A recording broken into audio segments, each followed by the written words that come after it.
Fala pessoal, tudo bem com vocês? Eu sou o professor Corbano Trindade, o seu professor de Geografia falando diretamente de TAPS. E a aula que eu vim deixar para vocês aqui hoje será sobre as regionalizações do continente asiático, né? Ou as regionalizações da Ásia. Como que a Ásia está dividida? Nessa aula, eu também vou trazer algumas características do continente asiático e depois como cada uma dessas divisões acontecem. Mas antes de nós irmos para o conteúdo dessa aula propriamente dito, se inscreve no canal aí, deixa seu like para pagar a aula dessa vez, né? E se você quiser um presentinho, fica até o final do vídeo que eu vou deixar uma surpresinha para vocês que estão estudando geografia aqui comigo. Tá bom, pessoal? Então, vamos estudar sobre as regionalizações da Ásia. Bom, pessoal, então, a Ásia, ela é conhecida como o continente dos extremos. Por que eu digo que ela é o continente dos extremos? Vamos estudar algumas coisas. Primeiro, a Ásia é o maior continente do nosso planeta. Eles têm mais de 44 milhões de quilômetros quadrados de extensão, né? Também é o continente mais populoso do nosso planeta, com cerca de 4 bilhões de pessoas, né? Sendo dessas 4 bilhões ali grande parte apenas na China e na Índia, né? E esses 4 bilhões de pessoas totalizam aproximadamente 60% da população mundial. Como se não bastasse isso, o ponto mais alto e o ponto mais profundo do nosso planeta também estão na Ásia, que é o ponto mais alto, o pico do Monte Everest, né, que tem cerca de 8.849 metros de altitude acima do nível do mar, e o ponto mais profundo sendo a Fossa das Marianas, com aproximadamente 11 mil metros de profundidade, ou seja, abaixo do nível do mar. Então, levando em consideração a todos esses aspectos físicos que eu citei para vocês, além, né, ou também da diversidade étnica, nós temos o continente asiático dividido em 6 regiões. E agora eu vou citar um pouquinho sobre cada uma delas. Além de dar um exemplo de algum país que pertence a cada uma dessas regiões. Então, vamos às regiões. Então, pessoal, a primeira região da Ásia que nós veremos será da Ásia Setentrional. A Ásia Setentrional, ela é uma região da Ásia de clima polar e subpolar, e, consequentemente, né, acompanhando o clima, a sua vegetação será a taiga e também a tundra. Né? Então, nessa região nós temos rios muito extensos que são utilizados para a geração de energia. Um país, ou na verdade, o único país que compõe a Ásia Setentrional é a Rússia.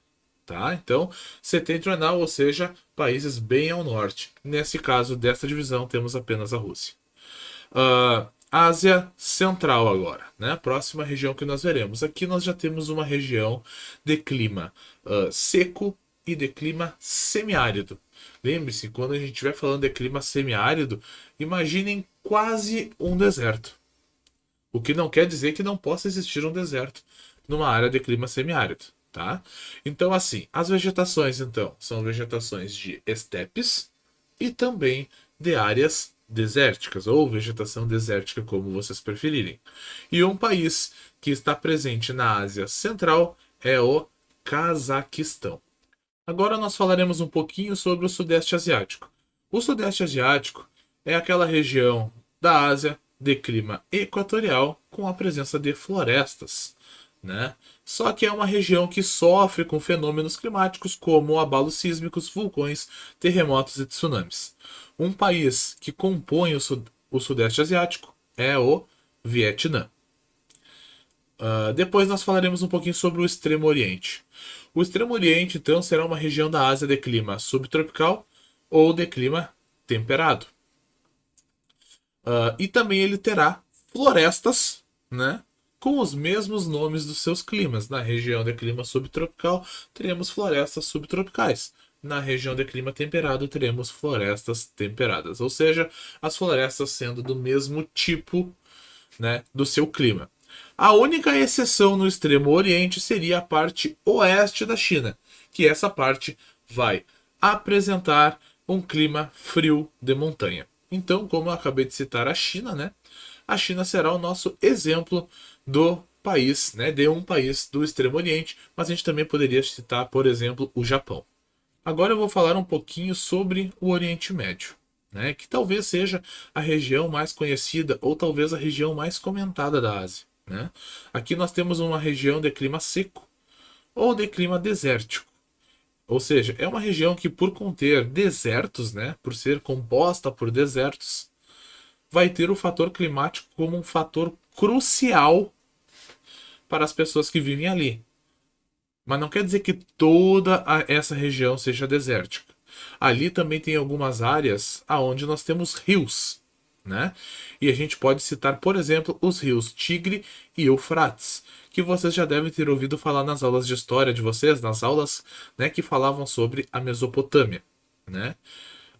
Então, o rio Tigre e Eufrates, por causa desse fator desértico, ele acaba tendo um grande valor histórico, um grande valor cultural, um grande valor econômico, né, para esses países aqui desta região. E aí, como exemplo, nós podemos citar, por exemplo, a Arábia Saudita e também o Afeganistão. E por fim, a região que faltou é a região da Ásia Meridional. A Ásia Meridional, então, é aquela região de clima tropical com monções. Ou seja, é aquele clima tropical que vai variando de úmido até semi-úmido. E aí nós teremos florestas tropicais na parte úmida e nós teremos as savanas na parte semi-úmida. Além disso, nós podemos dar destaque para a Cordilheira do Himalaia. Por que na Cordilheira do Himalaia? Porque é nesta cordilheira que estará o Monte Everest, que é aquela montanha com mais de 8.000 metros de altitude que eu citei ali no começo do vídeo. E entre os exemplos que nós podemos dar de países, né, que pertencem à Ásia Meridional, podemos citar a Índia ou talvez Bangladesh. Então tá, pessoal, essa foi a nossa aulinha sobre as regionalizações da Ásia, né? Muito obrigado a todo mundo que chegou até aqui. Lembra aquele presente que eu deixei para vocês lá no começo do vídeo? Vamos falar dele agora. Se você quiser um resuminho da aula de hoje, assim, com tudo bonitinho, região por região, as características que eu falei do continente asiático, aqui embaixo no comentário fixado vai ter um link. Clica nesse link e o link vai abrir para vocês, então, todo esse resumo, uma imagem bem caprichada sobre isso, para vocês fazerem download e poderem consultar sempre que vocês vão estudar. Clica ali embaixo. No mais era isso, pessoal. Muito obrigado a todo mundo que chegou até aqui. Se você ainda não for inscrito no canal, peço que se inscreva para me dar aquela força, para me dar aquele apoio, para eu continuar trazendo material de qualidade para os nossos alunos. No mais era isso, muito obrigadão a todo mundo que chegou até aqui. Aquele abraço e eu vejo vocês na nossa próxima semana com mais geografia aqui no canal.